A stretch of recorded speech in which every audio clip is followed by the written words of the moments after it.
제가 몇 주 전에 유퀴즈 온 더 블럭이라고 하는 프로그램에서 김혜자 선생님이 출연하시는 것을 보았습니다. 여러분, 김혜자 선생님은 국민 배우이신데 어떤 이미지로 우리 마음 가운데 각인되어 있죠?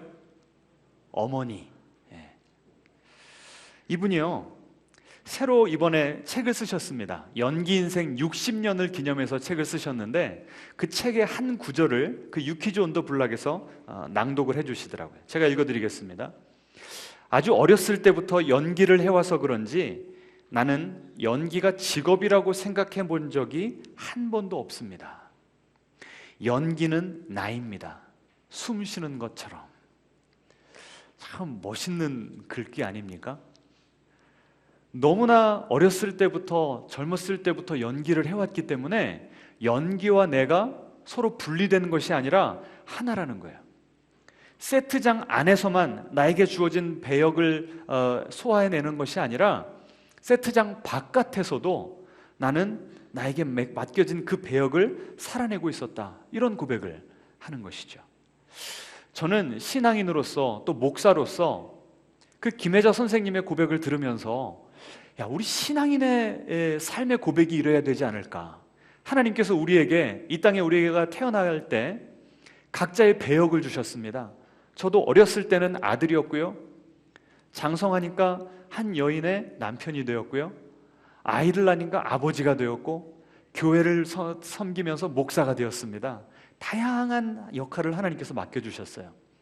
그리고 가장 근본적인, 가장 근원적인 역할, 정체성, 하나님께서 저에게 무엇을 주셨냐면 하나님의 아들. 저는 하나님의 아들을 직업이라고 생각해 본 적이 없는 것이죠. 김혜자 선생님의 말을 따르면 연기는 나입니다라고 고백하듯이 그 하나님의 아들이라고 하는 그 정체성과 사명이 바로 나 자신인 것입니다. 여러분도 그러시죠? 아멘. 그러니까 우리의 삶이, 그러니까 교회 안에서만 신앙인이고 교회 안에서만 하나님의 백성으로 살아가는 것이 아니라 우리는 24시간 동안 어디에 있든지 상관없이 하나님의 자녀라고 하는 그 정체성, 그 배역을 충실하게 소화해내는 그런 특권과 의무가 있다는 것입니다. 아멘. 예. 그러면서 이 김혜자 선생님이 당신이 맡았던 한 배역의 이야기를 하는 겁니다. 2009년에 이 봉준호 감독님이 마더라고 하는 영화를 만드셨습니다. 여러분 혹시 보셨습니까? 그 한 대목을 이야기를 하시는 겁니다. 좀 보여주시겠습니까? 형언할 수 없는 표정을 저렇게 표현해낸 겁니다. 정말 명품 배우 아닙니까? 그런데 60년을 연기를 했는데도 그런 어려운 주문을 하니까 쉬웠대요, 어려웠대요? 너무나 어려웠다는 거예요. 그래서 나름대로는 최선을 다했는데 내 마음에 들어요, 안 들어요? 안 드니까 결국은 눈물이 나오더라는 거죠. 봉준호 감독님에게 뭐라고 그랬대요? 한번 해보세요. 어떻게 하는 건가? 배우지만, 60년 베테랑 배우지만 나는 여전히 내 연기에 온전히 만족할 수가 없다는 거예요. 그래서 저는 그 대목을 보면서요, 저 김혜자 선생님이 국민 배우가 될 수 있었던 것이 저런 거룩한 불만족, 나에게 맡겨진 그 배역을 잘 해내고 싶은데 잘 되지 않아서 속상하고 끝까지 고군분투하면서 그걸 해내려고 하는 그 노력, 연기에 대한 열정, 계속해서 성장하고 싶은 그 마음과 태도, 이것이야말로 그 김혜자 선생님을 국민 배우로 만들지 않았나라는 생각을 해보았습니다. 여러분, 하나님께서요, 우리에게도 이런 어려운 요구를 하실 때가 있습니다. 아까 봉준호 감독님이 괄호에 쳐놓고 뭘 요구하셨대요? 형언할 수 없는 표정으로 연기를 해보라고 그랬대요. 그거 도대체 어떻게 해야 되는 겁니까? 그런데 하나님도 우리에게 불가능해 보이는 요청을 하셨어요.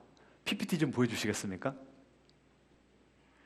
한번 같이 마태복음 5장 48절부터 먼저 읽겠습니다. 하늘에 계신 너희 아버지의 온전하심과 같이 너희도 온전하라. 하나님이 우리 한 사람 한 사람을 바라보시면서 어떤 주문을 하시냐면, 감독되신 하나님께서 우리 한 사람 한 사람을 인생의 세트장에 지금 다 설치해 놓으신 거예요. 배치해 놓으신 거예요. 그러면서 뭘 요구하신다고요? 괄호 열고, 내가 온전한 것처럼 너희도 온전해라. 여러분, 봉준호 감독님이 김혜자 선생님한테 뭐 했다고요? 형언할 수 없는 표정을 지어보라고 한 것과 하나님이 우리를 보시면서 내가 온전한 것처럼 너희도 온전해라 라고 주문하신 것과 어느 게 더 힘들까요? 어느 게 더 힘들어요? 김혜자 선생님이 힘들어요? 우리가 더 힘들어요? 우리가 더 힘들죠. 우리도 마치 하나님께 한번 해보세요. 어떻게 하는 건가? 하나님께 따지고 싶지 않습니까? 하나님께서 우리에게 요구하는 수준이 하나님의 완전함이라는 거예요. 그 다음 구절, 고린도전서 11장 같이 읽어보죠. 내가 그리스도를 본받는 자가 된 것 같이 너희는 나를 본받는 자가 되라. 여러분, 사도 바울이 얼마나 잘났으면, 얘들아, 예수님 볼 거 없어. 누구만 따라서 살면 된다고요? 나를 따라서 살면 된대요.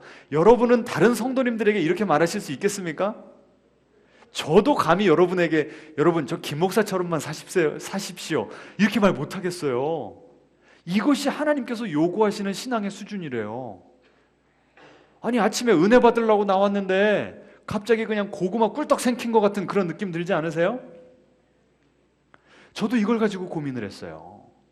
마치 김혜자 선생님이 그 장면 하나 연출해내려고 고민하다가 안 되고 막 눈물을 흘렸듯이 저도 크리스찬으로서 살아가면서 하나님께서 요구하시는 수준이 그 정도인데 내가 어떻게 거기까지 맞춰 살 것인가 애써보고 노력하다가 좌절도 해보고 하나님께 따지기도 하고요.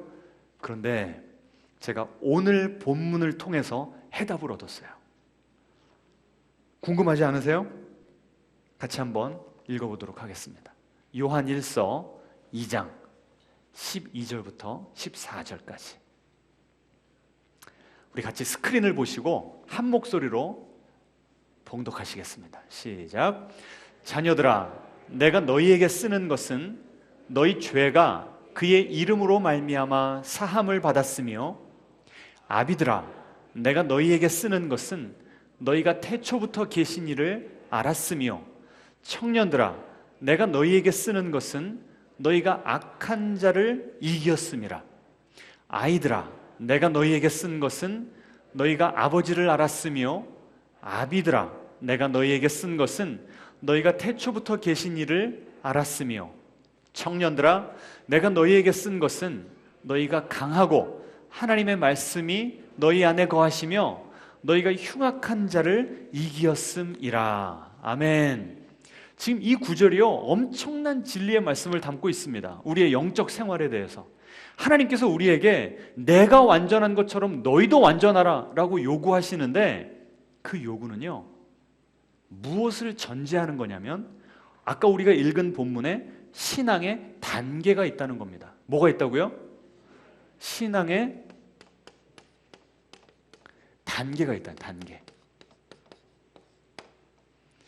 아까 읽은 그 본문에 세 부류의 그룹이 나옵니다. 첫 번째 그룹은 누구예요? 예? 아이들아라고 나와요. 아이들아. 그 다음에 누가 나와요? 성경 구절대로만 따지면 아비드라라고 나오는 아비드라. 중간에는 또 누가 나옵니까? 청년들아라고 나옵니다. 청년들. 이것이 바로 신앙의 성장 단계, 성숙의 단계라는 거예요. 그러니까 하나님께서 내가 완전하듯 너희도 완전해라 라고 하는 것은 영적인 아이들, 영적으로 갓난 아이들한테 야, 너 왜 빨리 장가 가가지고 애기 낳고 돈 벌어와야지 왜 똥기저귀만 차고 있어? 하나님께서 그렇게 요구하시는 것이 아니라는 거예요. 이런 단계별 그 큰 그림, 로드맵을 머릿속에 염두에 두지 않으면 하나님께서 나처럼 완전하라 라고 하는 구절이 마치 여기 있는 수준한테 여기까지 올라가라고 막 강요하고 회초리 드는 그런 느낌이 드는 겁니다. 이해가 되시죠? 반응을 좀 보이시니까. 그래서 사도 바울이요, 내가 예수님을 닮듯이 여러분도 저를 닮으십시오라고 하는 건 무슨 뜻인가 하면, 지금 사도 바울이 어디 있는 거예요? 영적인 아비의 단계에 있는 겁니다. 그러니까 누구에게 지금 그런 권면을 하는 거예요? 영적인 아이들과 영적인 청년들에게. 너희들 내가 그 단계를 다 거쳐왔어. 그러니까 이제 내가 너희를 다 이해하고 내가 너희를 양육할 것이고 도와줄 것이고 끌어줄 테니까 잘 따라와서 어디까지 자라나야 된다고요? 영적인 어미, 영적인 아비의 자리까지, 그 성숙의 자리까지 가야 돼 라고 말을 하신 것입니다. 이제 좀 오해가 풀리십니까? 형언할 수 없는 표정을 지어보라고 했는데 하나님께서 우리에게 요구하시는 건 뭐라고요? 주님께서 우리를 부르실 때까지 계속해서 뭐 하라? 성장하고 성숙하라. 앞뒤적으로 인사하겠습니다. 주님이 부르시는 날까지 성숙합시다.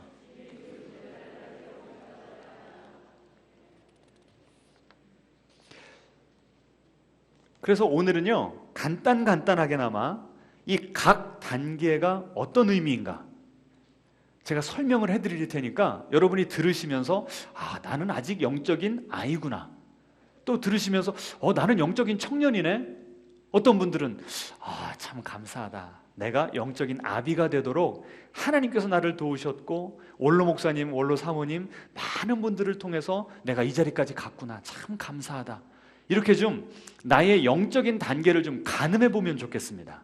하실 수 있겠습니까?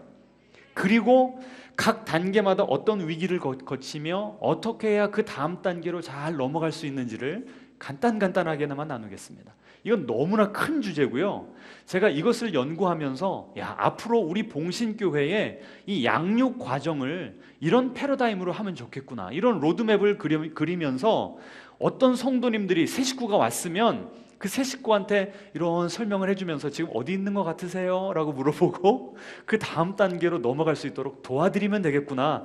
제가 다음 주에 또 그 설교 할 겁니다. 그런 그 통찰력이 오더라고요. 자, 먼저 아이들에 대해서 오늘 본문이 뭐라고 밝히고 있는지 한번 같이 좀 보겠습니다. 자, 요한일서 2장입니다. 14절 보시면 자녀들아 라고 하면서 그 자녀들에 대해서 어떤 지금 묘사를 하고 있죠? 너희 죄가, 12절입니다. 너희 죄가 그의 이름으로 말미암아 사함을 받았으며, 그 다음에 14절에 보시면 아이들아 그러면서 뭐라고 나와요? 너희가 아버지를 알았으며. 그러니까 두 가지 특징이 뭡니까? 이 아이들의 특징은, 첫 번째는 죄사함을 받았대요. 죄사함. 두 번째 특징은 뭐래요? 아버지를 안다. 아버지에 대한 지식이 있다라는 겁니다. 자, 먼저 죄사함에 대해서 봅시다. 죄사함은요, 죄사함 받기 전과 후, 그 죄사함의 확신, 그 죄사함의 은혜를 아는가 모르는가, 비포 앤 애프터로 나누는 겁니다. 그 말은 무슨 뜻인가 하면 죄사함에 대한, 예수님의 복음에 대한 이해가 없었을 때 나는 누구냐면 나는 구도자라는 거예요. 구도자. 그래서 이번에 우리가 2월 말부터 풍성한 삶의 초대라고 하는 그 책을 가지고 전도 시리즈를 지금 진행할 텐데 누구를 위한 거예요? 누구? 구도자. 그래서 그 6주간에 그들을, 그 신앙의 문턱을 하나를 넘어서 어디로 올 수 있도록, 영적인 자녀들로 거듭날 수 있도록 도우려고 지금 이 프로그램을 계획하고 있는 것입니다. 자, 그러면 죄사함을 받았다, 하나님의 자녀가 되었다. 여러분, 다른 종교에서도요 이런 구원에 대한 개념이 있습니다. 죄에 대한 개념이 있어요. 그리고 그 죄를 사함으로써 내가 신과의 관계가 올바르게 되고 신의 축복을 받기 위한 그런 시도들이 다 종교들마다 있습니다. 그런데 기독교와 다른 종교가 뭐가 다른 겁니까? 뭐가 달라요? 2장 12절에 보시면 우리가 죄 사함을 받는데 무엇에 의지해서? 그의 이름 때문에 우리가 죄 사함을 받는데요. 이것이 바로 기독교와 다른 종교가 다른 것입니다. 다른 종교는 어떻게 해서 내가 죄 사함을 받으려고 하죠? 예? 열심히 노력함으로 내 마음을 수양하고 선행을 하고 고행을 하면서 내가 내 과거의 그 과오를 씻으려고 노력을 하는 거예요. 그런데 기독교는 뭡니까? 내가 내 스스로는 내 죄를 씻을 수 없다는 것을 알고 빈손 들고 앞에가 뭘 붙잡아요? 십자가를 붙드네. 이게 바로 기독교의 종교입니다. 그래서 팀 켈러 목사님은요 이렇게 정리를 해놨습니다. 여러 번 한 것이지만 여러분 이거 좀 외우셔야 됩니다. 종교, 다른 종교들은 뭐라고 이야기하는가? I obey. 내가 열심히 하나님을 찾고 내가 헌신적으로 하나님께 나아가서 막 냉수 마찰하고 새벽부터 막 비나이다 비나를 했기 때문에 therefore I'm accepted. 신이 나를 용서해주고 신이 내 기도를 들어주고 나에게 축복 준다. 이게 종교의 패러다임이에요. 뭐가 먼저라고요? 헌신이 먼저예요? 구원이 먼저예요? 다른 종교에서는 헌신에 대한 대가로 내가 신의 은총을 받는다는 겁니다. 그런데 기독교는 뭐예요? 순서가 바뀐 거예요. I am accepted. 내가 아무것도 하기 전에 내가 아직 죄인이었을 때, 로마서 5장 8절이요. 내가 아직 죄인이었을 때 예수님께서 나를 위하여 돌아가심으로 하나님께서 이 세상을 창조하셨고 나의 인생의 주인이신 그분을 내가 무시한 거죠. 내가 몰랐던 거죠. 내가 불순종했던 겁니다. 그 죄의 대가, 그 죄의 형벌을 예수님께서 대신 십자가에서 감당하심으로 우리를 구원해 주신 거예요. 그래서 I am accepted. 무조건적으로 내가 한 것이 아무것도 없는데 하나님이 나를 자녀 삼아 주시고 내 죄를 용서해 주셨기 때문에 therefore 내가 뭐 한다고요? I obey. 내가 지금부터는 누구를 위해서 살겠습니다? 주님을 위해서 살겠습니다. 지금 이 자리에요 똑같이 지금 앉아서 예배를 드리고 있습니다. 조금 있으면 다들 헌금을 하실 거예요. 어떤 분들은 교회 봉사도 하고 계십니다. 그런데 겉모습은 똑같은데 그 동기가 완전히 달라요. 우리 가운데도요 아직 종교인들이 있습니다. 이런 분들은 왜 헌금을 하고 왜 예배를 나오고 왜 헌신을 할까요? 그렇게 해야만 하나님이 나를 사랑하실 것 같으니까. 그렇게 해야만 내가 그때 지었던 그 나쁜 죄를 하나님께서 용서해 주실 것만 같으니까. 이렇게 살아간다면 나는 종교인입니까? 진정한 크리스찬입니까? 종교인이죠. 계속 보여주세요. 그런데 똑같이 예배를 드리고 똑같이 헌금을 하고 똑같이 헌신을 해도 하나님이 그 예수님의 이름 때문에 2000년 전에 십자가에서 이루신 일 때문에 나를 용납해 주시고 나를 하나님의 자녀 삼아 주셨다. 내가 하나님을 누구라고 부를 수 있다? 아버지라고 부를 수 있는 특권을 주셨다. 얼마나 감사한가. 그래서 예배를 드리고 그래서 헌금을 드리는 겁니다. 여러분은 종교인이세요? 크리스찬이세요? 속으로 한번. 너무 중요합니다. 아직 종교인이다 그러면 나는 아직 어디 있는 거예요? 아직 나는 구도자인 거죠. 그런데 이 복음을 내가 받아들이고 누리기 시작하고 하나님을 알아가기 시작했다. 그럼 나는 이제 뭐가 된 거예요? 영적인 아이가 된 겁니다. 이 영적인 아이가 됐을 때 필요한 것이 무엇인가? 베드로전서 2장 2절을 보여주시기 바랍니다. 같이 읽겠습니다. 갓난 아기들 같이 순전하고 신령한 젖을 사모하라. 이는 그로 말미암아 너희로 구원에 이르도록 자라게 하려 함이라. 지금 영적으로 내가 그 예수님의 십자가 은혜를 받아들이고 응애하고 태어난 거예요. 여러분의 육신의 나이에 상관없이 예수님의 십자가로 내가 구원을 받고 거듭나면 그때부터 나는 영적으로 한 살이 되는 거예요. 오늘 이 설교를 들으시면서 나의 영적인 나이는 몇 살쯤 됐을까 한번 좀 생각을 해보시기 바랍니다. 그래서 이 첫 단계에서 필요한 게 뭐라고요? 순전하고 신령한 젖을 먹어야 된대요.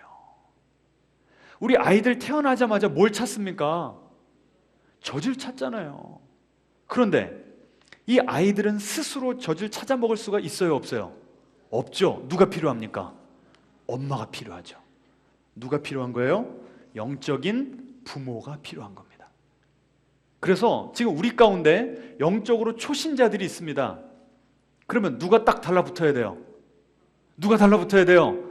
영적인 어머니, 아버지가 딱 달라붙어가지고 뭘 계속 공급해줘야 돼요? 신령한 저질, 같이 예배드리고 같이 기도하고 성경을 도대체 어떻게 읽어야 되는지, 마태복음이 앞에 있는가 로마서가 앞에 있는가 이런 것부터 시작해서 하나하나를 다 가르쳐 줘야 되는 것입니다. 지금 우리 가운데 영적인 아비가 필요합니까? 안 필요합니까? 필요하죠. 여러분 거기까지 장성하게 되시기를 축원합니다. 이렇게 영적인 다른 그 형제 자매들과의 교제를 통해서, 예배를 통해서, 설교 말씀을 통해서 젖을 잘 먹으면 어떻게 될까요? 쑥쑥쑥 자라나죠. 그런데 문제는 요새 우리 순둥이가요, 지금 기저귀를 떼려고 애를 쓰고 있습니다. 지금 3살 반이거든요, 만으로. 아직까지도 기저귀를 못 떼요. 근데 보니까 벌써 감각은 있어. 응가가 나오려고 그러면 나 응가 싸고 온다고 저기 혼자 들어가 버려요. 창피한 건 알아. 아니 변기에 싸면 얼마나 편합니까? 매번 닦아주지, 물 수도가에 가서 씻어줘야지. 귀찮아 죽겠어요. 그런데 이 친구는 편한 거라. 내가 가면, 내가 스스로 화장실에 가면 누가 닦아야 돼요? 내가 닦아야 되잖아. 이 변화하기가, 성숙하기가 그렇게 어려운 거예요. 편한 상태로 머물고 싶은 겁니다. 영적으로도 이 영적인 아이가 되면 편해요. 교회에서 뭐 하라고 시킵니까? 안 시킵니까? 이런 시기에는 안 시켜요. 교회 주일날 예배만 나와주는 것만도 감사한 겁니다. 무조건 오면 오냐오냐입니다. 영적으로 업앤다운이 있어도 그거 다 받아주는 거예요. 성장하려니까 귀찮은 거예요. 변화하기가 싫은 겁니다. 그래서요, 고린도전서 좀 보여주시겠습니까? 사도 바울이요, 이런 자라지 않는 그냥 스떡된, 성장을 멈추어버린 영적인 아이들에게 안타까운 마음으로 이렇게 말을 합니다. 같이 읽어보죠. 형제들아, 내가 신령한 자들을 대함과 같이 너희에게 말할 수가 없어서 육신에 속한 자, 곧 그리스도 안에서 어린 아이들을 대함과 같이 하노라. 그 다음 구절이요, 내가 너희를 젖으로 먹이고 밥으로 아니하였노니 이는 너희가 감당하지 못하였음이거니와 지금도 못하리라. 지금 사도 바울이 볼 때, 영적인 아비의 입장에서 볼 때, 내가 지금까지 복음을 전했고 양육했고 훈련시켰던 그 성도들이 지금쯤이면 어디까지 와야 되는 거예요? 영적인 청년까지 와야 되는데 여전히 어디에 머물고 있어요? 아이들에 머물고 있는 거예요. 딱딱한 밥을 줘야 되는데 이유식도 거부하고 무조건 분유만 달라는 거예요 지금. 그래서 이런 분들이 계실 때 헌신에 대한 설교를 하고 11조에 대한 설교를 하면 나자빠지는 것입니다. 시험 드시는 거예요. 시험 들어. 이럴 때 누가 붙잡아 줘야 될까요? 누가 자꾸 격려해 줘야 될까요? 더 성숙한 분들이 이분들에게 우유가 맛있는 게 아니라 이제 이유식부터 시작해서 치킨도 먹고 소고기도 먹고 생선도 먹고 얼마나 맛있는 게 많은데 라고 하면서 이미 성숙한 성도들이 먹고 있는 그 밥의 즐거움, 밥의 맛을 자꾸 소개시켜 줘야 되는 거예요. 아시겠습니까? 그래서 같이 잘 끌어주시기를 바랍니다. 자, 그러면 어디까지 장성하게 돼요? 영적인 청년. 자, 다시 본문으로 돌아가서 그 청년의 특징을 한번 봅시다. 13절 후반에 보시면 이렇게 나옵니다. 청년들아 하고 나오죠. 같이 읽어보죠. 청년들아, 내가 너희에게 쓰는 것은 너희가 악한 자를 이기었음이라. 아멘. 그 다음에 14절도 보시면요, 14절 후반에 청년들아 하고 나오죠. 같이 읽겠습니다. 청년들아, 내가 너희에게 쓴 것은 너희가 강하고 하나님의 말씀이 너희 안에 거하시며 너희가 흉악한 자를 이기었음이라. 아멘. 영적으로요, 밥을 먹으면 뭐가 세져요? 힘이 세지는 거예요. 그래서 그때부터는 뭘 할 수 있습니까? 악한 자와 싸워 이기는 거예요. 여러분, 우리가 이렇게 영적으로 쭉 순조롭게 성장을 하면 누가 가장 기뻐하실까요? 우리의 아버지 되신 하나님께서 기뻐하시죠. 그런데 이렇게 되면 누가 가장 배 아파하고 막 가슴을 칠까요? 사단 마귀. 그래서 사단 마귀는 수단과 방법을 가리지 않고 우리가 영적으로 성장하지 못하도록 계속 태클을 거는 거예요. 그런데 영적인 청년의 특징, 가장 두드러지는 특징이 무엇인가 하면 이제는 영적으로 싸워서 뭐해요? 이기는 거예요. 7번 넘어져도 8번째 다시 일어나는 사람이 바로 영적인 청년들입니다. 제가 우리 성도님들을 제자훈련이나 다양한 프로그램들을 통해서 양육을 해보니까요, 성장, 이 정도면 됐다. 이 정도 되면요, 자립할 수 있습니다. 자립. 이전에는 항상 뭐 해줘야 돼요? 더 성숙한 사람들이 돌봐줘야 돼요. 일일이 챙겨줘야 돼. 그런데 청년만 되면 스스로 뭐 할 수 있어요? 자립할 수 있는 거예요. 어제도 몇몇 성도님들과 같이 점심 식사를 했는데요, 한 분이 그 전날 회사에서 일이 늦게 끝나서 아이들에게 전화를 했답니다. 야, 너네 나 오늘 늦게 갈 것 같은데 밥 어떻게 할래? 그랬더니 그 첫째 아이가 나 벌써 세뱃돈, 설에 세뱃돈 받은 걸로 편의점 가가지고 삼각김밥 다 사와가지고 동생이랑 지금 나눠 먹고 있다고. 걱정할 거 있어요, 없어요? 없어요. 그 정도 되면 다 키워놓은 겁니다. 영적으로도요, 사단 마귀가 우리를 걸고 넘어지는 거예요. 그러면 낙심도 하다가 실망도 하다가 막 교회 안 나와버려요. 잠수 타버려요. 성숙한 성도들이 자꾸 전화를 해도 받지도 않아요. 아주 곤란하게 하는 분들이 있습니다. 그런데 청년의 단계까지 이르면 어때요? 그렇게 낙심하다가도 다시 예배를 통해서 성경 말씀 읽으면서 기도하면서 힘이 나서 다시 일어서는 거예요. 이 정도 되면 영적 청년 된 겁니다. 그러니까 제자훈련은 뭐가 제자훈련이냐면 아이들에서 청년까지 넘어갈 수 있도록 특별한 시간 가운데 이 목사가 특별한 관심을 기울여주면서 특별하게 훈련시키는 거, 이게 바로 제자훈련이에요. 그래서 제가 작년에 그 몇 분을 가지고 집중적으로 했더니 이분들이 지금 다 여기까지 넉넉하게 지금 넘어오셨어요. 얼마나 제가 그분들을 볼 때 기분이 좋고 행복한지 모릅니다. 이 목회에 막 보람을 느끼는 거예요.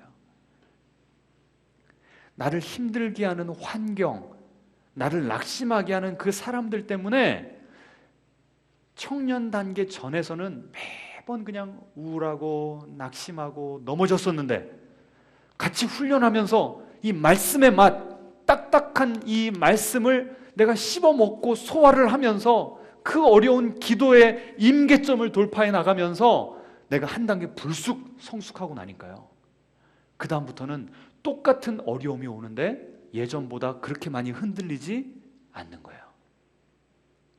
한번 넘어지더라도 다시 일어나게 되는 그 힘. 그래서 이 청년 단계의 특징은 무엇인가 하면 내 속에 예수님의 생명으로 넘쳐나는 겁니다. 우리에게 이런 놀라운 은혜가 임하기를 축원합니다. 자, 그래서 이 정도가 되면요, 영적인 싸움을 할 수 있는 군사가 되는 거예요. 9절 좀 보여주시겠습니까? 같이 읽겠습니다. 내가 에바브로디도를 너희에게 보내는 것이 필요한 줄로 생각하노니 그는 나의 형제요, 함께 수고하고 함께 군사된 자요. 지금 사도 바울이 많은 여러 곳에 돌아다니면서 많은 영혼들을 전도했어요.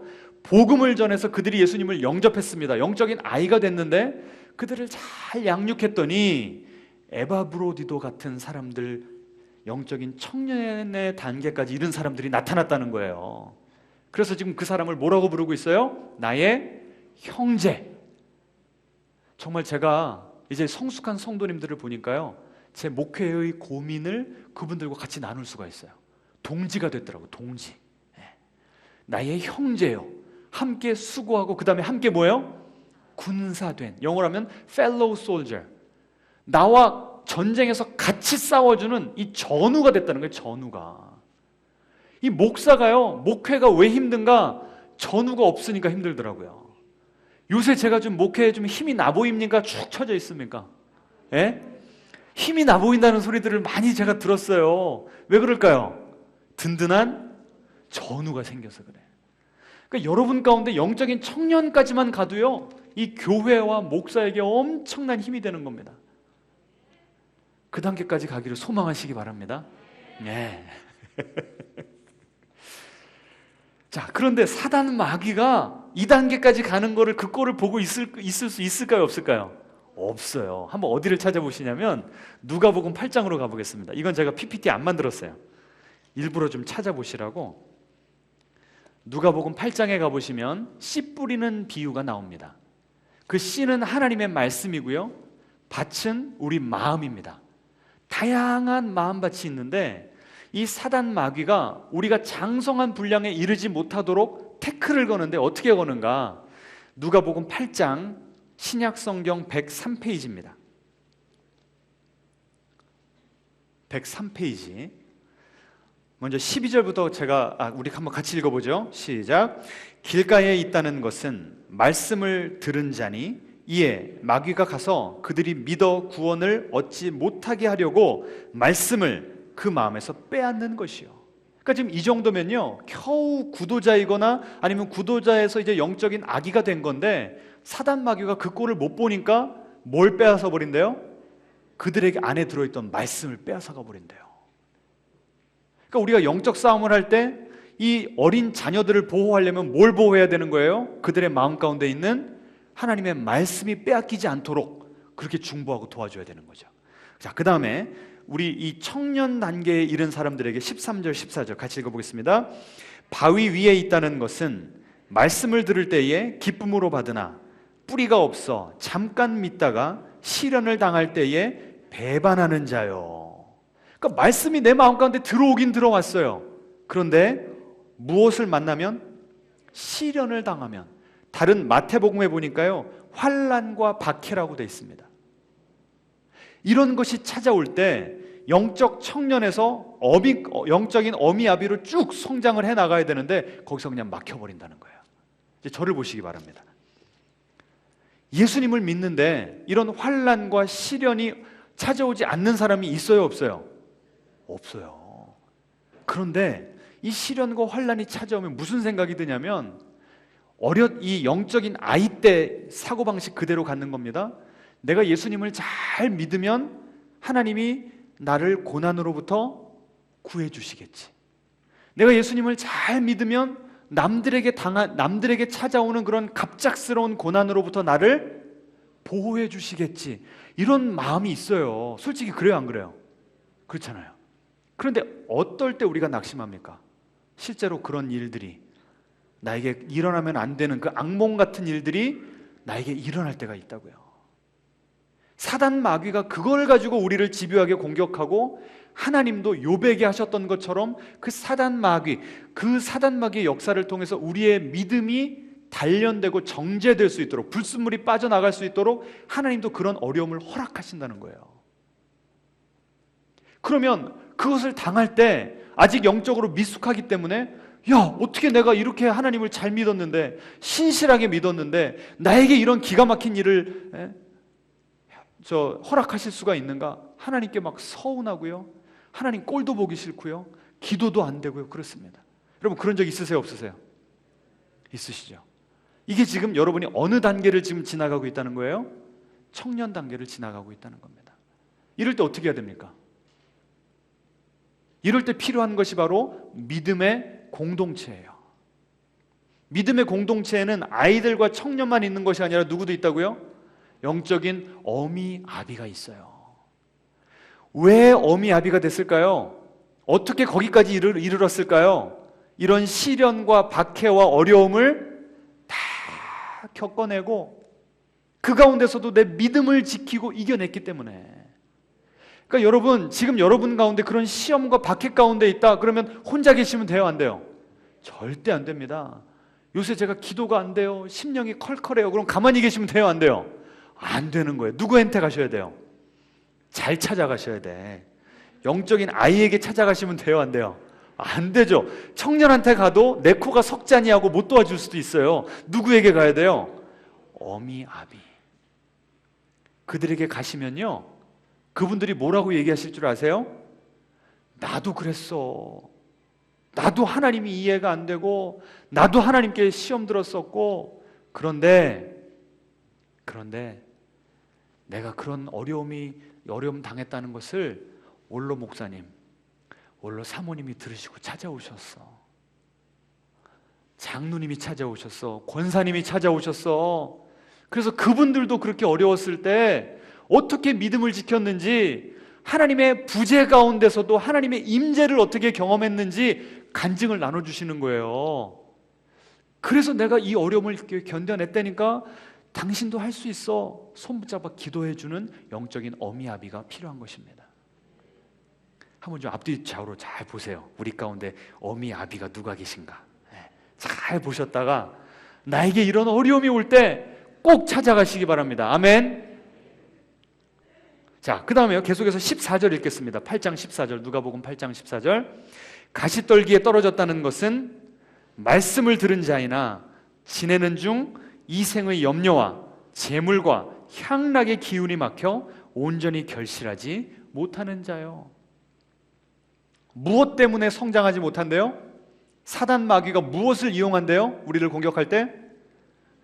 이생의 염려. 무슨 뜻일까요? 돈이 없을 때 우리에게 이렇게 공격을 한다는 거예요. 야, 이번 달 어떻게 살아가나? 난방비가 지금 몇 %가 오른다는데 이자율 올라가지고 지금 매달 내가 이 주택 얼마를 부어야 되는데 계산기 두드려봐도 답이 안 나오는 거예요. 벌벌벌벌 떨면서. 하나님을 아버지라고 고백하는데도 하나님이 이번 이 경제적인 어려움도 해결해 주실 수 있을까? 아직 온전히 안 믿어지는 거예요. 그러니까 아침에 일어나면 누구를 묵상해야 되는데? 하나님을 묵상해야 되는데 돈을 묵상하고 빚을 묵상하고 있는 거예요. 이자를 묵상하고 있는 거예요. 제가 이런 말을 어떻게 할 수 있을까요? 저도 그래 봤으니까. 사단 마귀가요, 별의별 걸 가지고 우리를 물고 넘어지는 거예요. 그러면 반대로 우리가 넉넉하면 어떻게 될까요? 그 넉넉함을 가지고 또 우리를 공격한대요. 그 다음 나오는 두 단어가 뭡니까? 재물과 향락. 돈이 많으면 여러분 예수님 잘 믿을 것 같죠? 잘 믿을 수 있을까요? 돈이 많으면 바빠집니다. 왜 바빠져요? 예? 그 돈 쓰느라고 오라는 데 많고 갈 데 많고요. 해외여행부터 시작해서 맛집 가야 되죠. 모든 내 에너지와, 더 심하게 이야기하고 싶은데 저는 지금 절제하는 겁니다. 많은 에너지와 시간과 모든 것들, 돈을 다 거기다 허비를 해버리는 거예요. 여러분, 기독교에서는 주님께서 우리에게 주신 그 축복을 누리지 말라고 그럽니까? 금욕주의를 강조합니까? 아니에요. 하나님께서 모든 것을 창조하셨고 모든 것이 이롭기 때문에 적정선까지는 우리가 즐기는 기독교 쾌락주의자들이 될 필요가 있습니다. 그런데 신앙적으로 영적 청년이 되면요, 이미 영적인 감각이 있어요. 야, 내가 지금 선을 넘었구나. 이 정도까지는 즐겨도 되지만 이걸 넘으면 쾌락이 나의 우상이 돼버리고 돈이 나의 우상이 되는구나. 감각이 있다고요. 여러분, 감각이 느껴지실 때 하나님께 회개하고 돌아오시기 바랍니다. 아멘. 그 풍족한 것으로 주님을 잘 섬기지 못하면 하나님께서 어떻게 하실까요? 그 물질 하시면 순간에 날아갑니다. 하나님의 관심은 여러분이 편하게 잘 먹고 잘 사는 것이 아니에요. 하나님의 목적과 이 관심은 어디에 있을까요? 우리가 영적으로 성숙해 가는 거에 있는 거예요. 물질의 손해를 감당하고서라도 하나님께서는 우리가 장성한 분량까지 이르는 것을 원하시는 줄을 믿으시기 바랍니다. 자, 그래서 이런 어려움 그리고 유혹이 있을 때 선배 신앙인들의 도움을 받아서 잘 헤쳐나가면 마지막으로 어떤 단계에 도달한다고요? 아비가 되면 나 이제 아비 됐으니까 이제는 여기서 완주해도 되겠다. 이게 끝이다. 그럴까요? 아닙니다. 여기까지는 요만큼 올라오면 되는데 여기서부터는요, 하늘 끝까지 단계가 없어요. 한계가 없어요. 한계가. 그래서 우리는 언제까지 성장해야 된다고요?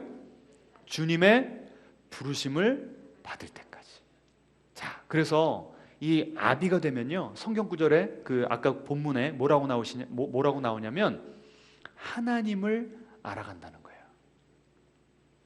신기한 것은 아이들에 대한 묘사도 아버지를 알아간다고 그랬거든요. 그러면 이 아이들 때 아버지를 알아가는 것과 아비일 때 하나님 아버지를 알아가는 것이 무슨 차이가 있는가? 어린아이였을 때는요, 아이들 키워보니까 젖 주고 밥 주고 하니까 이제 바라보면 저분이 내 엄마고 내 아빠구나 알잖아요. 입 터지면 가장 먼저 말문 터지면 가장 먼저 하는 단어가 뭐예요? 엄마. 그 정도 수준으로 이 영적인 아이였을 때는 하나님을 알아간다는 거예요. 겨우 하나님을 내 아버지로 부르는 그 정도 단계.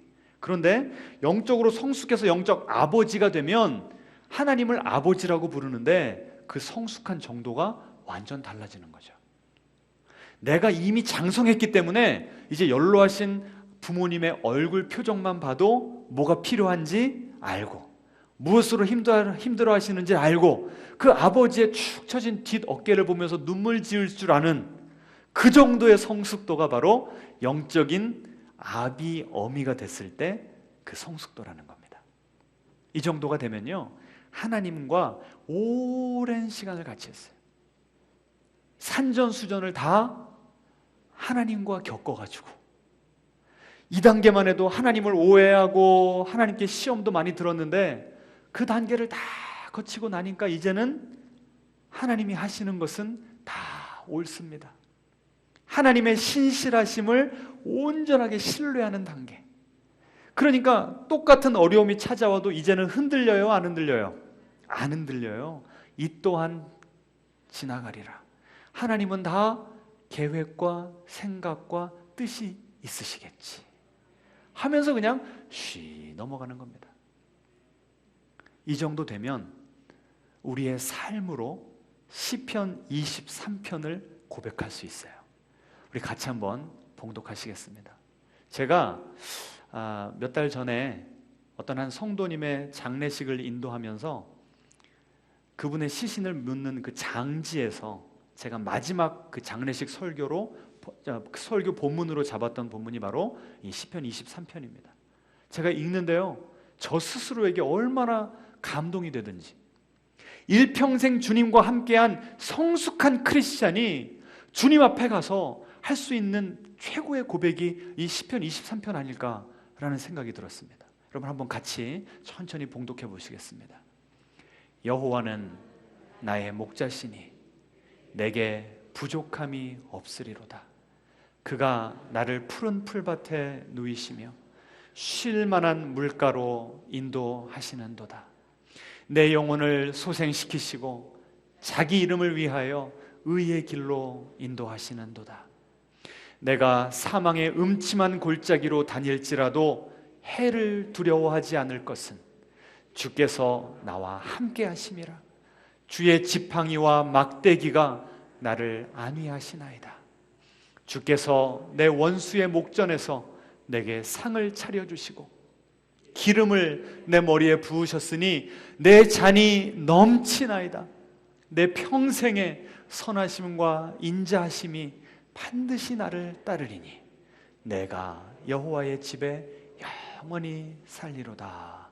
아멘. 우리 모두가 그리스도의 장성한 분량까지 자라나서 결국은 우리의 삶의 마지막에 저런 고백을 하게 될 줄로 믿습니다. 우리 봉신교회가 이런 성숙한 크리스찬들이 많아져서 앞으로 하나님께서 이런 구도자들과 영적인 어린 아이들을 많이 보내주실 때 그들을 다 품고 1대1로 한 사람씩 붙잡고 양육해낼 수 있는 그런 성숙한 교회가 되기를 축원합니다. 아까 그 봉준호 감독이 그 김혜자 선생님이 막 속상해가지고 울고 버스 속으로 들어가 버렸다고 그랬잖아요. 그때 문자를 하나 보냈다고 그랬습니다. 뭐라고 보냈어요? 사람들이 환호할 때는 인정하십시오. 우리가 영적인 아이가 되고 영적인 청년이 되고 영적인 어미 아비가 될 때 각 단계마다 성장통이 있습니다. 쉽게 크는 법이 없어요. 유혹과 갈등과 아픔과 깨어짐과 이 모든 것들을 다 겪습니다. 때로는 아까 뭘 요구했다고 그랬죠? 형언할 수 없는 표정을 지어봐라. 마치 하나님께서 우리에게 요구하시는 것이 그런 것인 것처럼 느껴질 때가 있어요. 그래서 내가 하나님을 위해서 산다고 사나, 내가 정말 잘 사는 건지 하나님 앞에 합당하게 사는 건지 막 모르고 흔들릴 때가 있다고요. 그때 우리의 감독 되신 하나님께서 우리에게 문자 메시지를 보내십니다. 뭐라고 하신다고요? 사람들이 환호할 때는 인정하십시오. 하나님이 우리를 환호하고 계세요. 참 잘하고 있다. 네가 고군분투하면서라도 나를 닮으려고, 나를 따르려고, 그리고 너보다 미숙한 자들을 끌어들이려고, 이끌려고 그 애쓰는 모습, 그 모습이 너무 아름답다. 하나님께서 우리를 칭찬해 주시는 줄로 믿으시기 바랍니다.